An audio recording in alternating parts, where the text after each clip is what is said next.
बहुत जन्मों के अंत के जन्म के भी अंत में प्रवेश करता हूँ। जन्मों के अंत के जन्म के अंत में भी बहुत जन्म हुए 84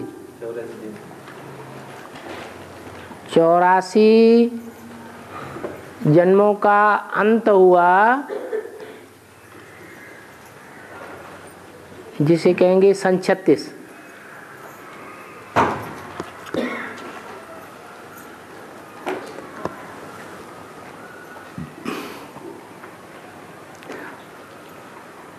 जब 60 साल एज हुई थी प्रजापिता की, और उसका भी अंत कहेंगे सन 76 में, जब 100 साल एज हो गई। 100 साल एज हुई पूरी तो 84 जन्म पूरा हुआ 76 में, और एक्स्ट्रा ऑर्डिनरी जन्म शुरू हुआ, जिसे 21 जन्मों में से पहला जन्म कहें। इसलिए बोला बहुत जन्मों के अंत के भी अंत में प्रवेश करता हूँ। बहुत जन्मों के अंत के जन्म के भी अंत में, हाँ जन्म के भी अंत में, हाँ, बहुत जन्मों के अंत के जन्म, तो वो जन्म है ब्रह्मा के रूप में, प्रजापिता ब्रह्मा के रूप में, जो 100 साल पूरा होता है। बाद में दूसरा पॉइंट में बोला है, वानप्रस्थ अवस्था में गुरु करते हैं। वानप्रस्थ अवस्था में ही गुरु करते हैं। क्या करते हैं? गुरु। वानप्रस्थ अवस्था में गुरु करते हैं। 60 वर्ष के बाद, इसमें भी 60 वर्ष के बाद बाप ने प्रवेश किया तो बाप टीचर गुरु बन गए। हाँ, 76 के लिए लागू होता है। 100 साल पूरे होने चाहिए ना। 60 वर्ष के बाद। हाँ हाँ, बेहद के 60 वर्ष। दोबारा जन्म जो होता है वो 60 साल बराबर 6 वर्ष का हो जाता है, 69 से लेकर के 75 तक। इसलिए बोला। और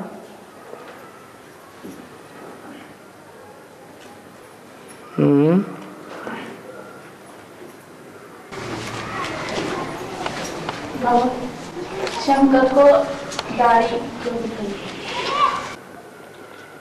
शंकर को हमेशा दाढ़ी नहीं दिखाई जाती, कभी दाढ़ी मूंछ वाला भी दिखाया है, कभी क्लीन शेव भी दिखाया है। दाढ़ी मूंछ है भिखारी पुरुषार्थी जीवन की निशानी, और क्लीन शेव है संपूर्ण ब्राह्मण जीवन की निशानी। संपूर्ण ब्राह्मण सो देवता कहा जाता है। और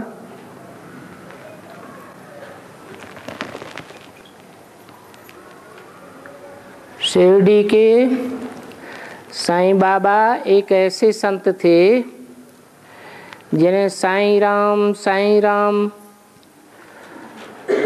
साईं बोले भंडारी, शिव बोले भंडारी, भक्त ऐसे कहते हैं। तो ऐसा क्यों कहते हैं? भक्ति मार्ग में तो गुरु लोग शिवो हम कह के बैठ ही जाते हैं।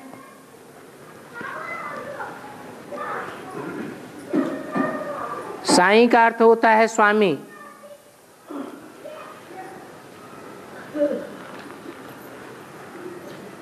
साईं राम माने स्वामी राम।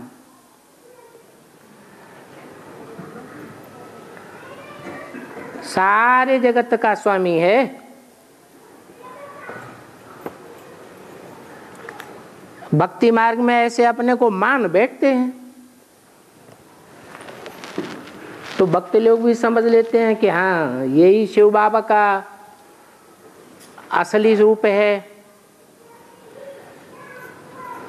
लेकिन शिव बाबा तो कलयुग के अंत में आते हैं, जब 5000 वर्ष पूरा होता है थोड़ा टाइम बचता है।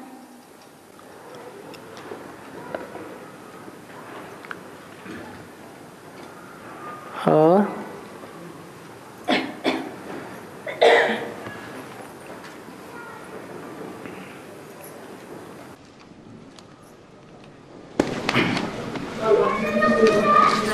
जोर से मुरली ने बोला है राम खेल पाओ कैसे? हाँ, राम फेल हुआ, पहले फेल हुआ, मध्य में फेल हुआ या अंत में फेल हुआ? पहले फेल हुआ। और फेल सब होते हैं कि कोई ऐसी आत्मा भी है जो माया की चक्करी में फेल नहीं होती है? फेल तो सब होते हैं। तो जो पहले फेल हो गया वो फायदे में है या जो बाद में फेल होंगे वो फायदे में? जो पहले फेल हुआ ज्यादा अनुभवी बन गया तो फायदे में आ गया। और भारत को अंग्रेजी में इंडिया, हिंदी में हिंदुस्तान,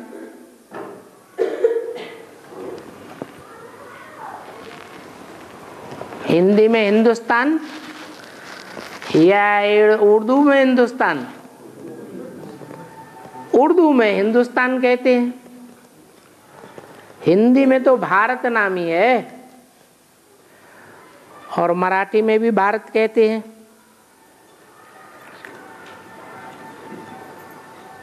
दूसरे कोई देश को क्यों नहीं कहा जाता? क्या नहीं कहा जाता? इंडिया भारत है? दूसरे देश को दूसरा नाम होगा? एक देश का एक ही नाम होगा कि दो देशों के एक ही नाम हो जाएंगे?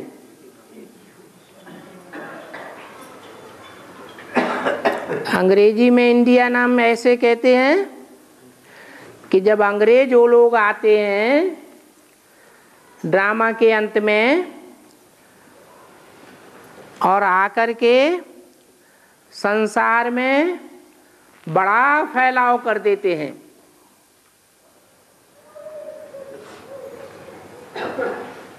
तो इंडिया से अंत होता है। इंड माने अंत, इसलिए यादगार इंडिया गेट बना हुआ है।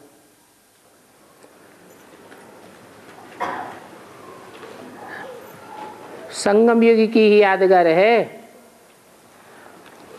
संगम युग में जब भारत माता प्रत्यक्ष होती है, जो अव्यक्त वाणी में कहा है, भारत माता शिव शक्ति अवतार अंत का यही नारा है, तो अंत हो जाता है।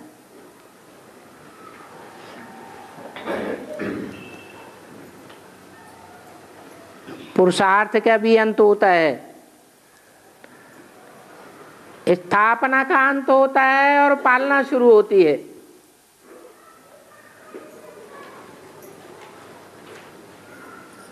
तो भारत माता का आना प्रत्यक्ष होना माना इंड आ जाना, तो नाम दे दिया इंड आ।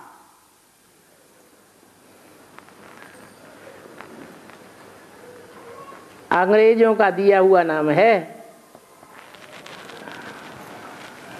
क्यों? ये क्रिश्चियंस की राशि किससे मिलाई जाती है? क्राइस्ट की राशि, क्रिश्चियंस की राशि कृष्ण से मिलाई जाती है।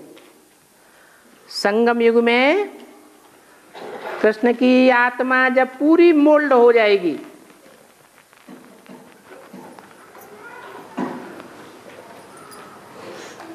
तो मोल्ड होने से परिवर्तन हो जाता है। रुद्रमाला की ओर आकर्षित हो जाएगी।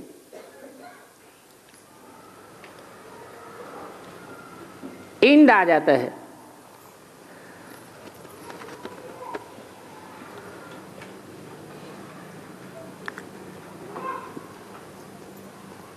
मुसलमानों ने नाम रख दिया हिंदुस्तान, पाकिस्तान।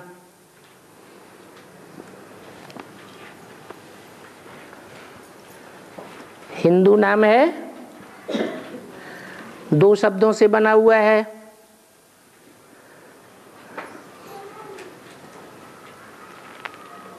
हिंसा से बनता है हिंदू, हिंग,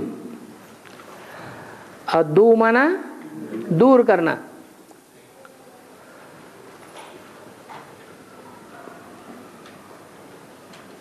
तो मुसलमान जब आए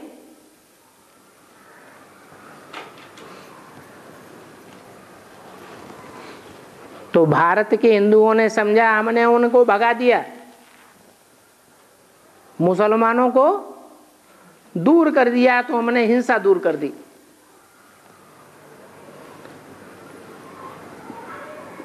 लेकिन खुद प्रभावित हो गए ये नहीं पता चला। दृष्टि से, वृत्ति से, कृति से, कर्मेंद्रियों से प्रभावित हो गए, तो अपन को हिंदू कहने लगे।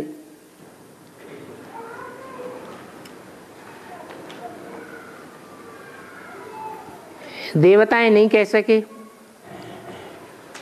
क्योंकि देवताएं तो अब व्यभिचारी होते हैं।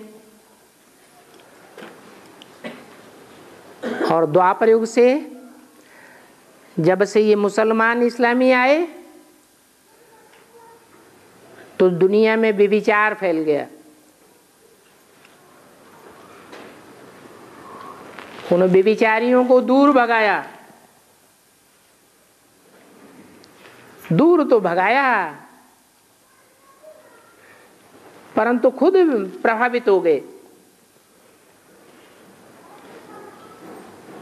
तो समझते हैं कि हम हिंदू हैं और दूसरे कास्ट हैं, हम हिंसा को दूर करने वाले हैं। लेकिन वास्तव में हिंसा तो दूर शिव बाबा करते हैं आकर।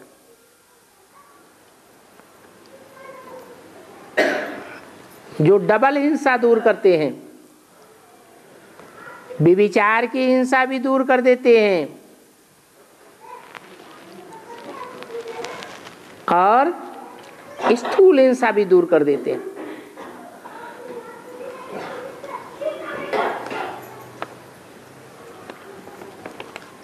और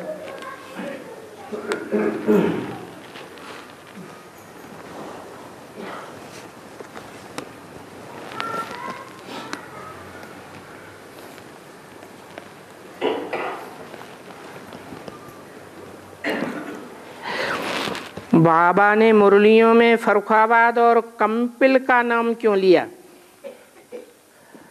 कंपिल का ब्रह्मा के द्वारा बोली हुई मुरलियों में नाम नहीं लिया गया है,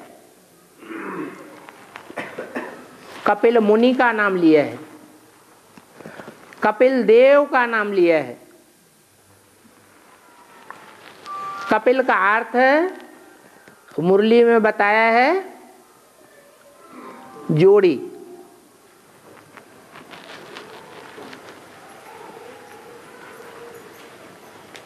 कहते हैं राजा द्रुपद के राज्य में जब यज्ञ हुआ तो यज्ञ कुंड से जोड़ी निकली, धृष्टद्युम्न और द्रौपदी। ये जोड़ी का खेल है।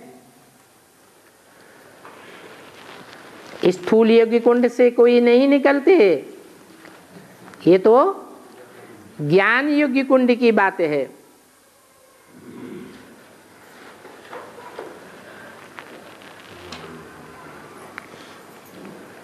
इसलिए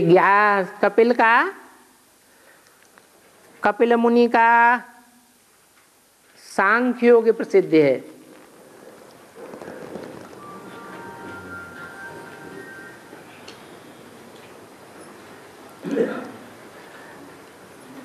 और फर्रुखाबाद का तो नाम मुरलियों में लिया है।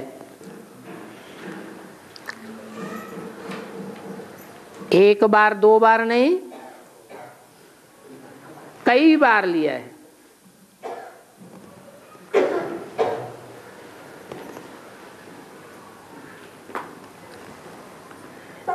जिन वाक्यों में फर्रुखाबाद अल्फाज आया है, उन वाक्यों को गहराई से देखने से पता चलता है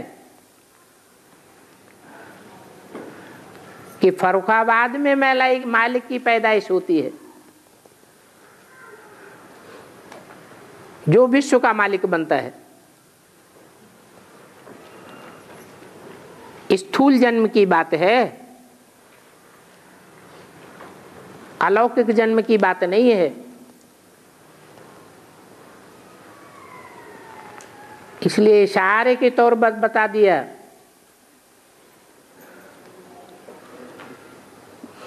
कि फर्रुखाबाद मगध देश का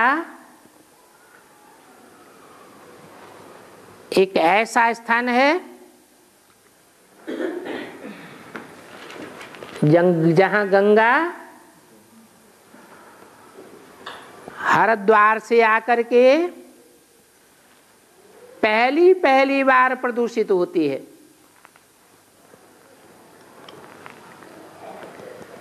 कानपुर आदि इलाहाबाद वाराणसी शहर तो बाद में आते हैं।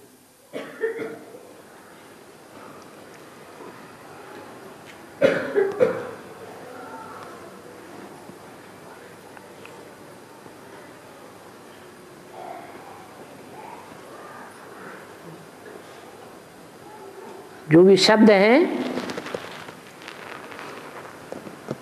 वो अर्थ को बताने वाले हैं।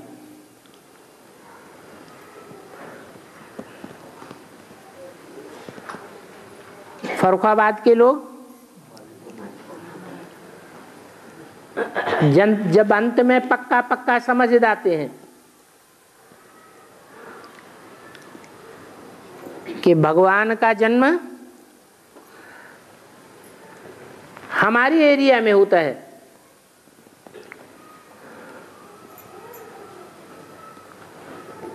तो उनकी बुद्धि में स्वाभिमान जाग जाता है। जैसे इलाहाबाद के लोगों में स्वाभिमान जाग गया नेहरू के लिए, तो नेहरू जी जब भी चुनाव लड़ते थे तो कहां से लड़ते थे, कहां से जीतते थे? इलाहाबाद से जीते थे।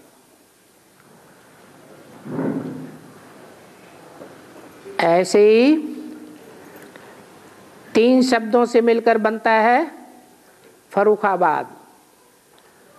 फर अर्थात फर से, जल्दी से, खा माना खा लिया, बाद माना बाद में। जिसने सारे संसार को बाद में जल्दी से खा लिया, अपने कंट्रोल में ले लिया।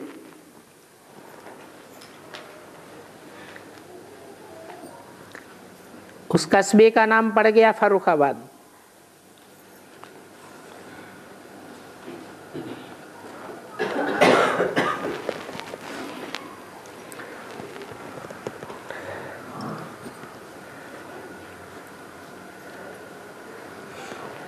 शिव बाबा, माता पिता, बाप दादा, रूहानी बाप,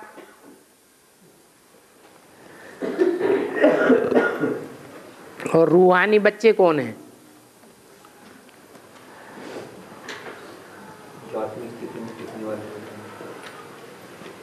शिव बाप है आत्माओं का, बिंदी बिंदी आत्माओं का बाप।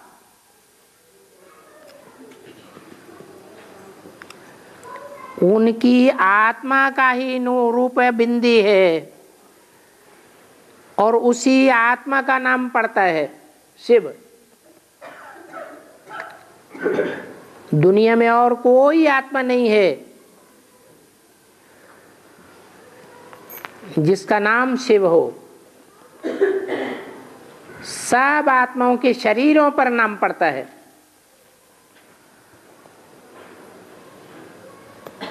और शिव का नाम आत्मा के ऊपर पड़ता है। तो शिव बाप है आत्मा, शिव बाबा आत्मा और शरीर। किसी का शरीर है, ऐसा शरीर है जो सृष्टि के आदिकाल में सबसे पहले अस्तित्व में है, अनादि है और अनंत काल तक है, मिटता नहीं है। एक ही शरीर है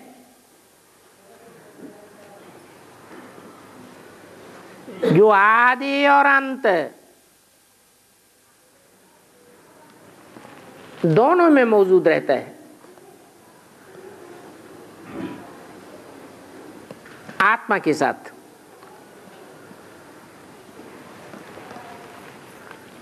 उस आत्मा के शरीर में शिव ज्योति बिंदु बाप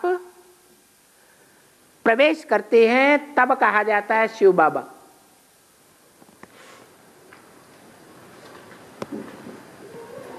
माना साकार शरीर और निराकार आत्मा दोनों के मेल का नाम शिव बाबा है। और माता पिता क्या किसे कहा जाता है? जगत पिता और जगदम्बा, इनको माता पिता कहा जाता है। मुरलियों में भी आता है माता पिता का, बाप दादा का। माना बाप दादा अलग हैं और माता पिता अलग हैं। माता का चोला माता का होना चाहिए और पिता का चोला पुरुष का होना चाहिए। तो दोनों अलग अलग हैं।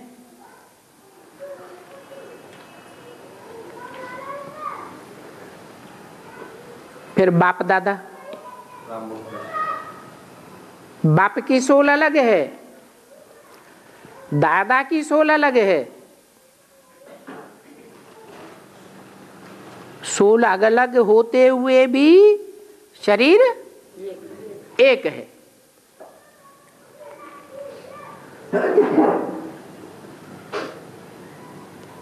तो बाप है मनुष्य सृष्टि का बाप, और दादा जो है उस बाप का पहला बच्चा है, जो सृष्टि के आदि में पहला पत्ता बनता है। बच्चा बुद्धि है। 500 करोड़ 700 करोड़ आत्माओं के बीच में उसे संबंध के बतौर दादा कहा जाए। कहते हैं ना, दादागिरी ज्यादा दिखाते हो। तो दादा है।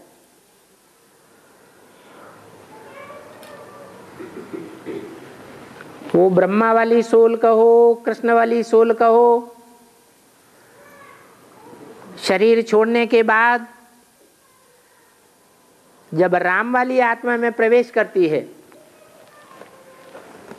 तो बाप दादा कहा जाता है।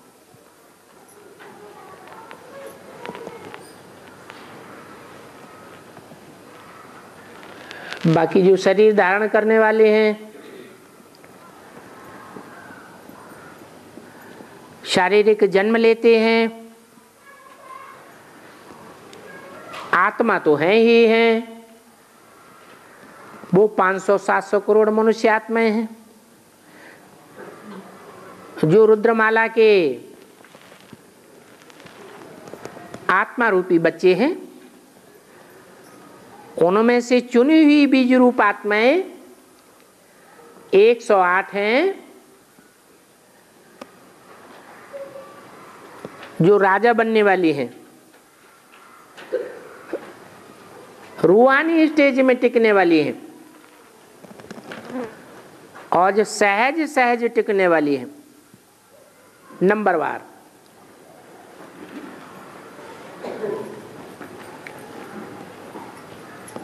बाकी राजाएं हैं तो यथा राजा तथा प्रजा क्वालिटी के बच्चे भी होंगे।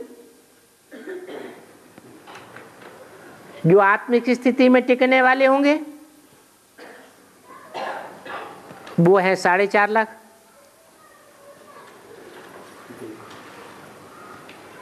तो उनको कहेंगे रूहानी बच्चे।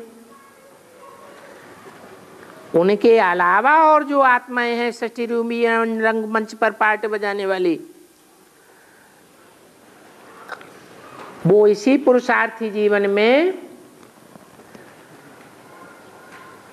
रूहानी स्टेज पर नहीं टिक पाती,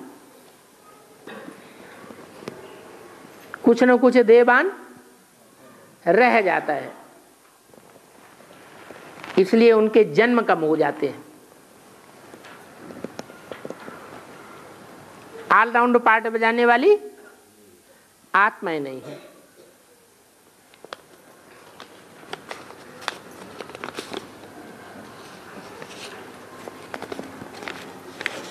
और बाबा जिज्ञासु जी का एक प्रश्न है कि ब्रह्मा बाबा माउंट आबू में आते हैं तो वो बुढ़ियों द्वारा अगर किसी बात में ऐसा क्यों नहीं बताते कि साकार में बाप का पार्ट कहाँ चलता, फिर परीक्षा ही क्या रह गई? यही तो परीक्षा है ज्ञानी की। ज्ञानी को क्या पहचानना है? अपनी आत्मा को पहचानना है और आत्मा के बाप को पहचानना है। अगर वो ही सब कुछ बता दे तो फिर नंबरवार कैसे बनेंगे?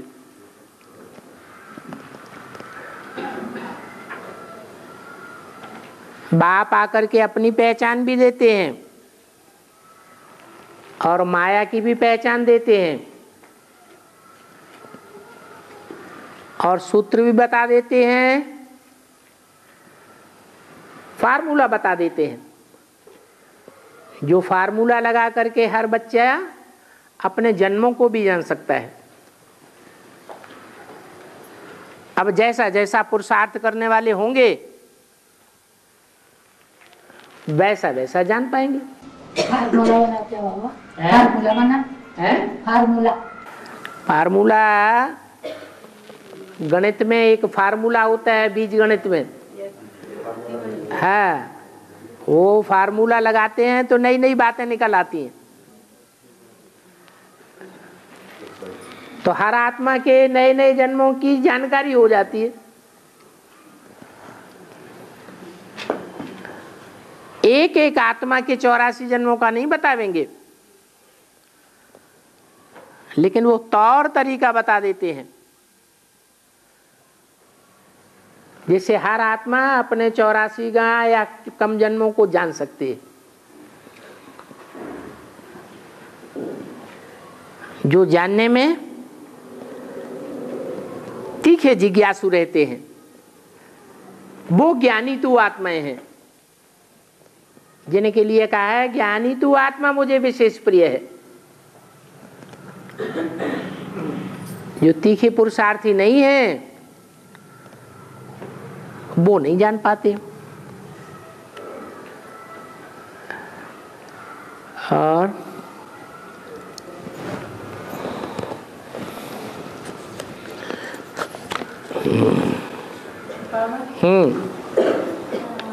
मुरली में बोला है पवित्र कन्या में बाप जाते नहीं, बाप आते नहीं पवित्र कन्या में।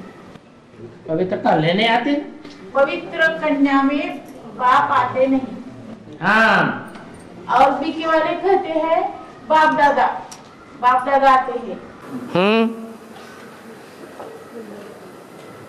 हाँ तो बोला है बाप आते नहीं, और हाँ? बीके वाले बोलते हैं बाप दादा आते हैं। वो इसलिए बोलते हैं कि मुरली में बाप ने कहा है कि तुम बच्चे मुझे जितना याद करते हो उतना मैं तुम्हारे साथ हूं। तो हम बच्चों के बीच में ब्रह्मा बाबा की याद तीखी है या नहीं है? तीखी याद है। बाप के रूप में तीखी याद करने वाला ब्रह्मा है।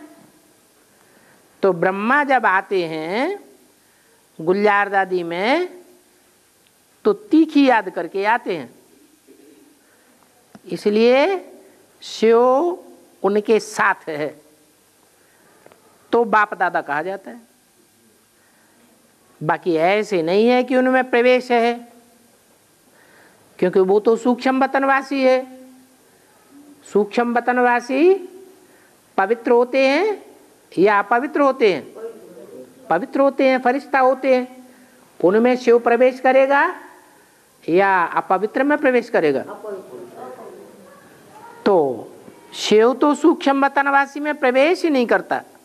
मुरली में ही बोल दिया है सूक्ष्म वतनवासी ब्रह्मा में शिव बाप नहीं आते। तो गुलजार दादी में कौन आता है? ब्रह्मा की सोल आती है, क्योंकि वो सदैव याद में रहती है, स्पेशल याद रहती है, इसलिए बाप दादा कहा जाता है। बाबा ने मुरली में कहा है कचहरी करना अच्छा है। ऐसा क्यों कहा है? इसका क्या अर्थ है? कचहरी का मतलब ये जो क्लास होता है, संगठन होता है, उस संगठन में ही अपनी अपनी गलतियां बता देना।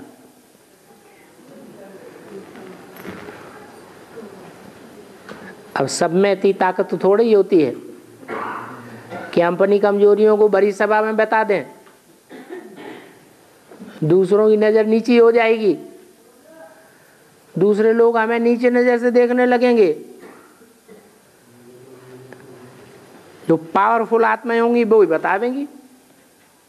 नीची नज़र से देखते हैं तो देखने दो।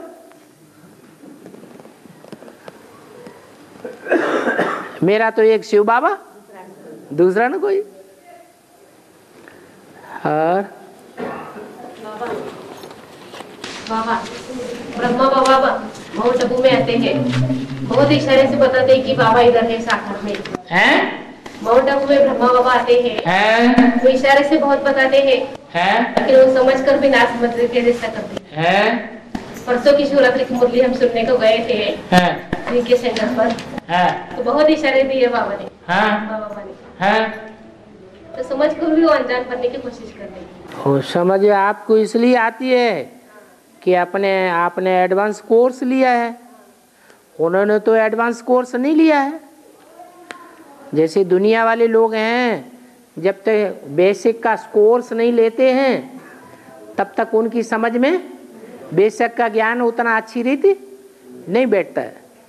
ऐसे ही बीके वाले ब्राह्मण जब तक एडवांस कोर्स न लें तब तक उनकी बुद्धि में बाप की पहचान पूरी पूरी नहीं आती और न मुरलियों के गहरे अर्थ समझ सकते हैं।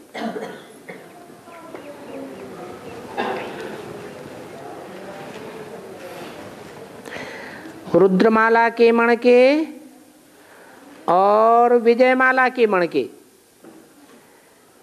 किस आधार से बनते हैं?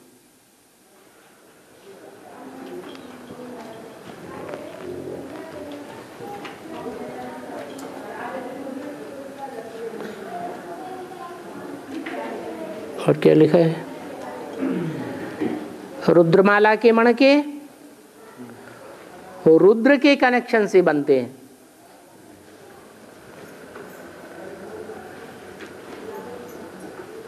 रुद्र और शिव में क्या अंतर है? शिव बिंदु का नाम है, वो नाम कभी बदलता नहीं। जब शरीर बदलते हैं तो नाम भी बदल जाते हैं। तो रौद्र रूप धारण करने वाले में प्रवेश किया तो नाम रुद्र पड़ गया। कैसा रुद्र रूप? सारे संसार को खा जाता है। किसके द्वारा विनाश? शंकर द्वारा विनाश। तो शंकर का अपर नाम रुद्र है।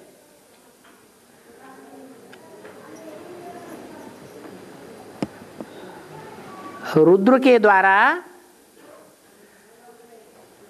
जो डायरेक्ट ज्ञान लेते हैं वो रुद्राक्ष के मणके कहे जाते हैं। और विजयमाला जिन्होंने पवित्रता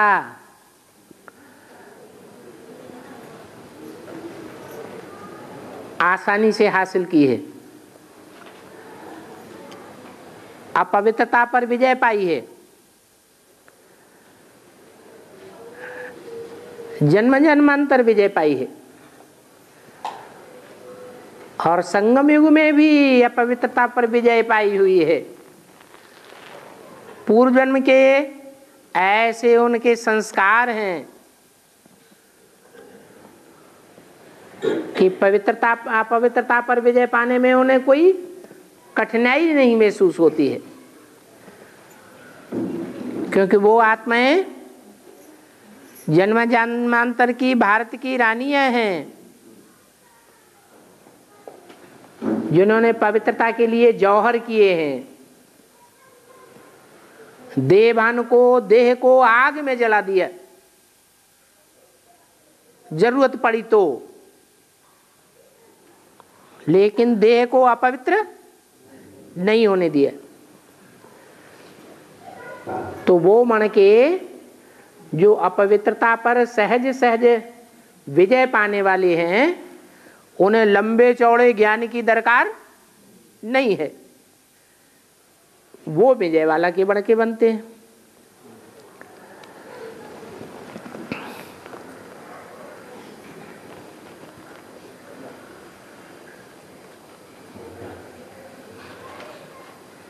और ये क्या लिखा है आगे? क्या लिखा है?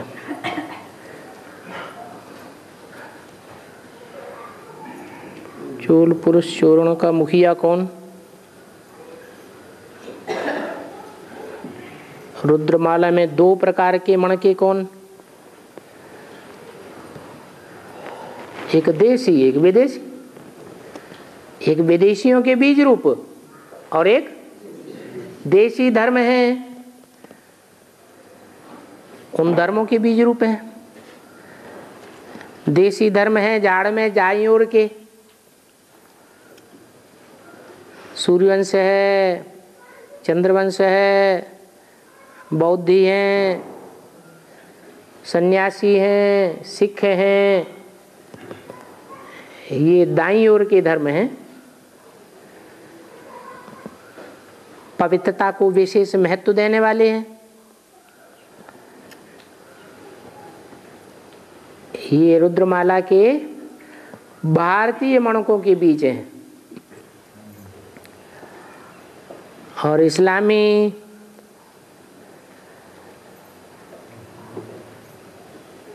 क्रिश्चियंस मुस्लिम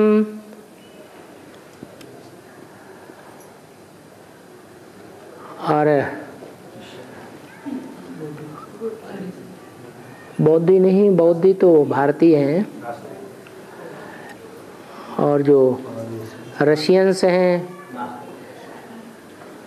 वो सब विदेशी मणके हैं, विदेशियों के बीज हैं। इस तरह रुद्रमाला के दो रूप हैं।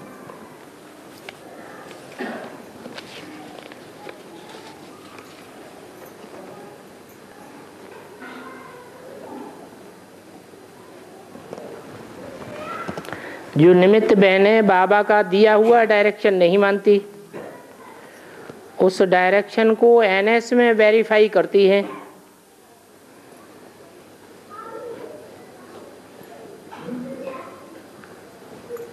कोई बहनें हैं इंचार्ज हो या इंचार्ज न हो, छोटी मोटी सेवा की इंचार्ज हो,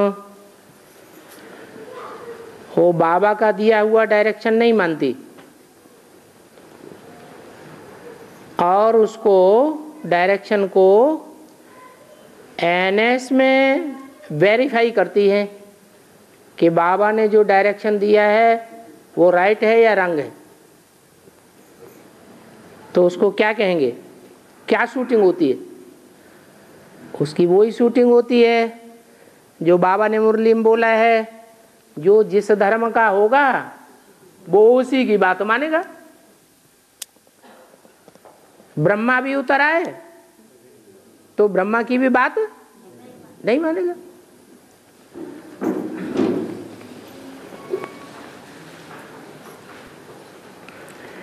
जो आत्मा खुद को इतनी श्रेष्ठ समझती है कि वो अष्टदेव में तीसरे स्थान पर आएगी,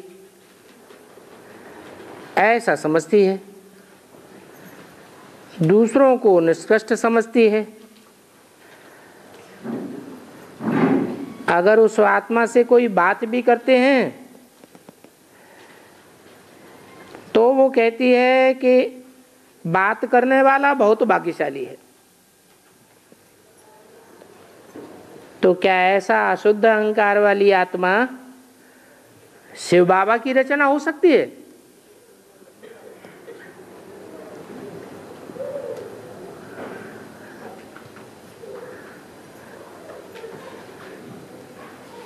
शिव बाबा की जो डायरेक्ट रचना होगी वो अपने मुंह से अपनी बढ़ाई करेगी? अपने मुंह से अपनी बढ़ाई करना मना शिवो हम कह के बैठ जाना। हम शिव बाबा का रूप हैं, शिव बाबा की अष्टमूर्ति रूप हम हैं।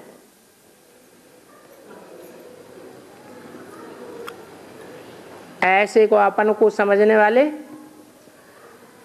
मुरली में क्या बोला है उनका नाम है, जो अपन को शिव समझते हैं, हिरण्यकश्यप।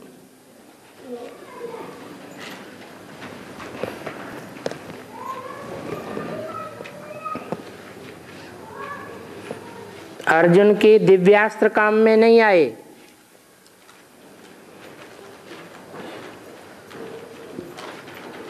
जिसके कारण पुत्रों का बलिदान हुआ, द्रौपदी का अपमान हुआ और अंत में पहाड़ियों में जाकर मर गए। मर नहीं गए हैं, गल मरे। गल मरे का अर्थ है अपने देहभान को गला दिया। और देहभान याद से गलाया जाता है कि ज्ञान के अस्त्र शस्त्रों से गलाया जाता है, याद से जलाया जाता है। इसलिए दिव्यास्त्र जो ज्ञान के हैं वो देवान को गलाने में काम नहीं आते हैं, बल्कि और ही देखा जाता है जिनमें ज्यादा ज्ञान होता है उनको अहंकार ज्यादा आ जाता है। तो फायदा किस में है, याद में या ज्ञान में? याद में ज्यादा फायदा है।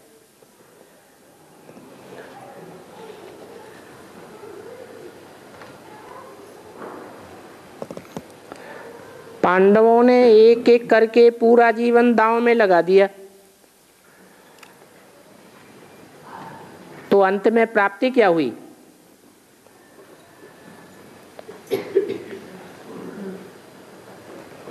पूरा जीवन इस एक जन्म का दांव पे लगा दिया कि सभी 84 जन्मों का दांव पे लगा दिया? एक जन्म का लगा दिया। उसके बदले में जन्म जन्मांतर की प्राप्ति कर लेते हैं।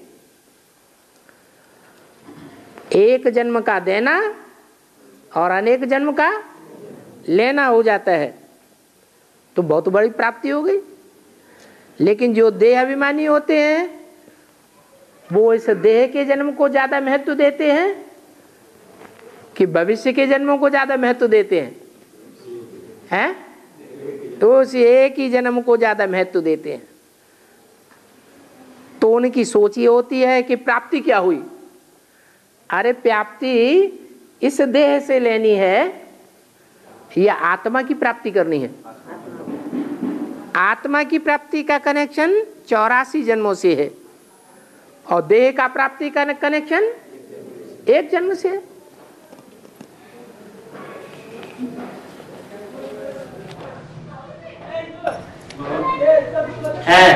शिव जयंती शिव के साथ बच्चों की जयंती। शिव जयंती अर्थात शिव के साथ बच्चों की जयंती। हाँ, जयंती। तो आदि में तो 2 बच्चे थे, ब्रह्मा और शंकर। हाँ, ब्रह्मा और शंकर। हाँ, आदि में 2 ही थे। ब्रह्मा और प्रजापिता। 3 बच्चे नहीं थे। तो मुरली में तो कहा है ना ब्रह्मा। मैं 3 बच्चों के साथ आता हूँ या अकेला आता हूँ? ब्रह्मा तो विष्णु होता है, फिर बाकी रहा शंकर, तो 2 हुए ना बच्चे। एक ब्रह्मा विष्णु नहीं होता है, 5 ब्रह्मा क्या होते हैं? विष्णु बन जाते हैं। इसलिए विष्णु की 4 भुजाएं दिखाई जाती हैं और एक चलाने वाला। तो 5 आत्माएं मिलकर के स्वभाव संस्कार से विष्णु का रूप धारण करती है। 2 की बात नहीं है। वो है सेवा के बाद जो पहली सेवा हुई है। कृष्ण की आत्मा को परिचय मिलने से पहले वो 8 मूर्तियां अलग हैं। उनमें 3 मूर्तियां शिव की नहीं आती हैं। वो फर्स्ट मूर्ति आती है जिसे कहा जाता है देव देव महादेव। फर्स्ट मूर्ति से कौन सी रचना हुई? जो फर्स्ट मूर्ति से रचना हुई वो अष्टमूर्तियां हैं। और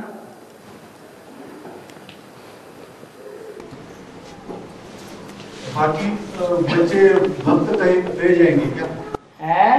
अभी जो बाकी बच्चे वो भक्त कहे जाएंगे? बाकी बच्चे भक्त क्यों कहे जाएंगे? राजा के बच्चे राजा होंगे या भक्त होंगे?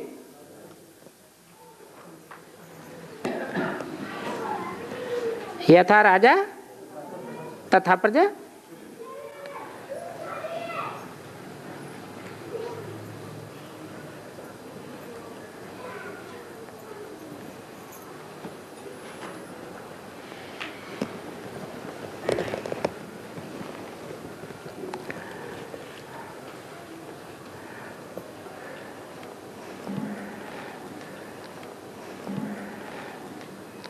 बाबा ने कहा है जो श्रीमत पर चले, मनुष्य मत पर या मनोमत पर न चले, वो धर्मराज की सजाओं से बचेंगे।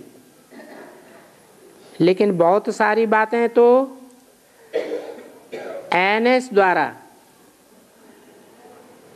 अर्थात देहधारियों के द्वारा आती हैं, जिनको वेरीफाई करने से पता चलता है कि ये श्रीमत नहीं थी। तो वो आत्माएं सजाओं से कैसे मुक्त होंगी? इसीलिए तो बाबा ने कहा है कि ब्रह्मा कुमारी की भी जो मत मिले उसे बाबा की बात से, बाबा की वाणी से वेरीफाई करना है कि वो राइट है या रंग है। श्रीमत एक की है या बहुतों की है? श्रीमत तो एक ही है। बाकी बहुतों से जो मत आती है उसमें अंतर हो सकता है या नहीं हो सकता है? हो सकता है। अगर संशय आता है कि श्रीमत में मनमत मिक्स की गई है तो वेरीफाई करने के लिए बाबा बैठा हुआ है। मुरली भी है, मुरली से भी वेरीफाई कर सकते हैं।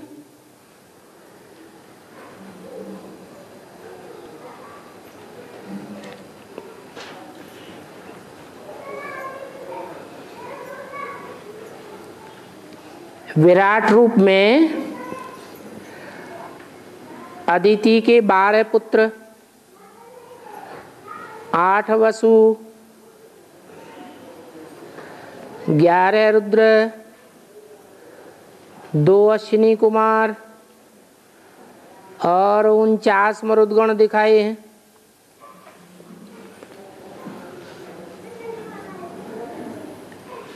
विराट रूप में इतने चेहरे दिखाए हैं क्या कि शास्त्रों में लिखे हुए हैं? लिखे हुए हैं।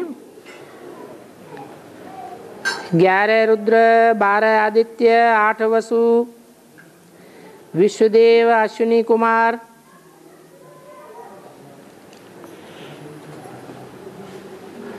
और मरुदगण, गंधर्व, यक्ष, राक्षस, सिद्धगण और नाग देवता। ये कौन है? 7 महर्षि जन और 4 उनसे भी पूर्व होने वाले सनक आदि, स्वयंभू आदि, 14 मनु, ये संपूर्ण प्रजा जो मेरे संकल्प से उत्पन्न हुए। इसका मतलब क्या है?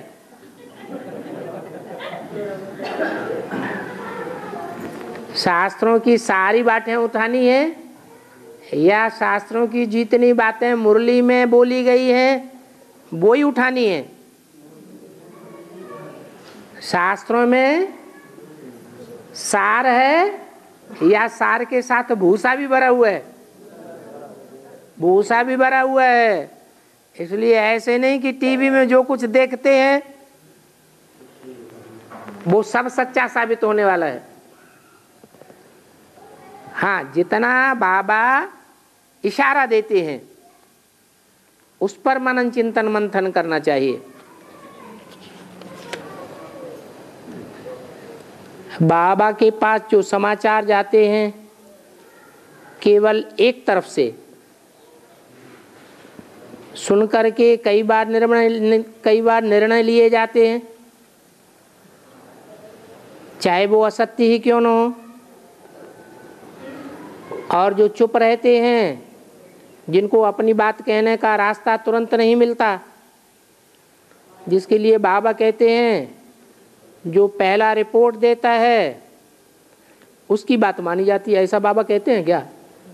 है ये तो दुनिया में होता है कि जो पहले पुलिस में जाके रिपोर्ट कर देगा तो उसको विशेष महत्व देते हैं, पीछे वाले को उतना महत्व नहीं देते हैं। तो जो पहली रिपोर्ट देता है उसकी बात मानी जाती है। क्या वो समाचार, चाहे वो समाचार असत्य भी हो तो भी मानी जाएगी।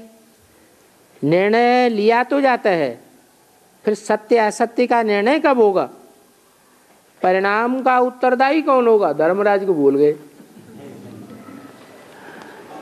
आखिरी सत्य कहाँ से निकलेगा? है फाइनल पेपर हुआ है या नहीं हुआ है? अभी तो नहीं हुआ है। फाइनल पेपर में साफ दूध का दूध और पानी का पानी हो जाएगा। धीरज धर मनुआ, धीरज धर। हाँ,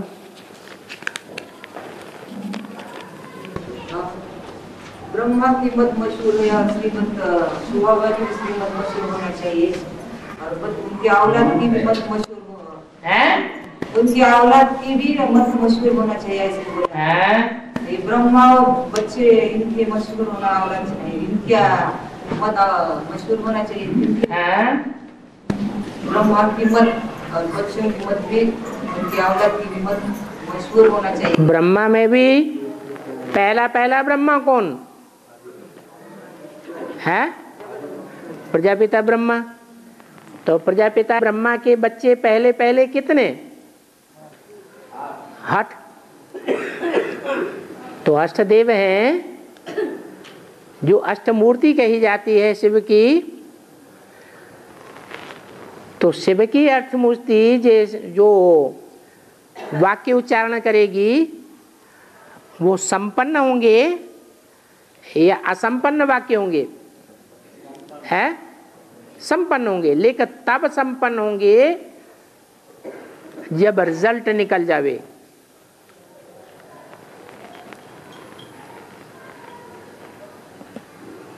शिव और शंकर 2 आत्माएं हैं, दोनों में मतभेद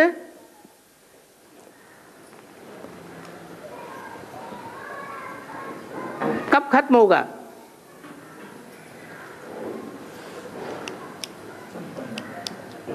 जब संपन्न स्टेज बनेगी शंकर की, तब मतभेद खत्म होगा या पहले से ही हो जाएगा? है संपन्न होने के बाद हो जाएगा। तब तक तो ब्रह्मा की आत्मा भी इंटरफियर करती रहती है। तो जब तक ब्रह्मा की आत्मा इंटरफियर करती है तब तक असंपन्नता है। इसलिए बताया गया है कि शिव की सवारी शंकर पर होती है और शंकर की सवारी बैल पर होती है। पुरुषार्थी जीवन है तो बैल शंकर पर सवार है या शंकर बैल पर सवार है? शंकर बैल पर सवार है, शंकर पर बैल सवार है। जब हाई जंप लगाए तो बैल पर सवारी हो।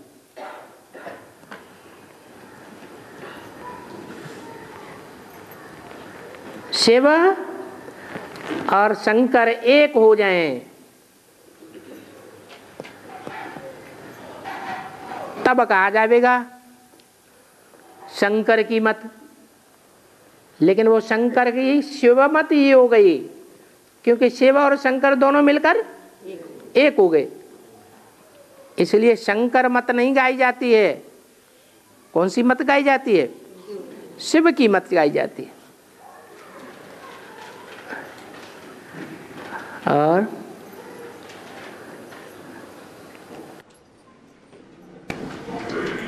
बाबा आज की आविर्वाणी थोड़ी नहीं जा सकी।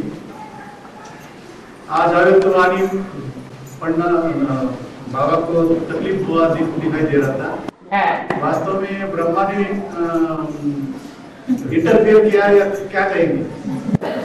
अष्टमूर्तियों में दादा लेखराज ब्रह्मा की आत्मा आती है या नहीं आती है? है?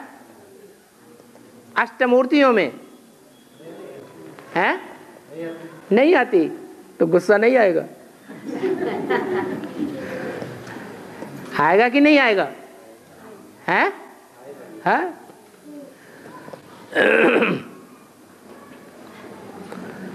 और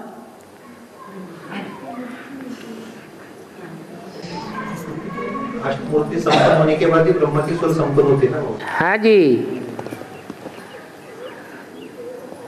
अष्टमूर्तियां असल सूर्यवंशी मूर्तियां हैं,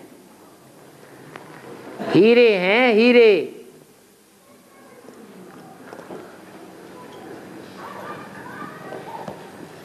और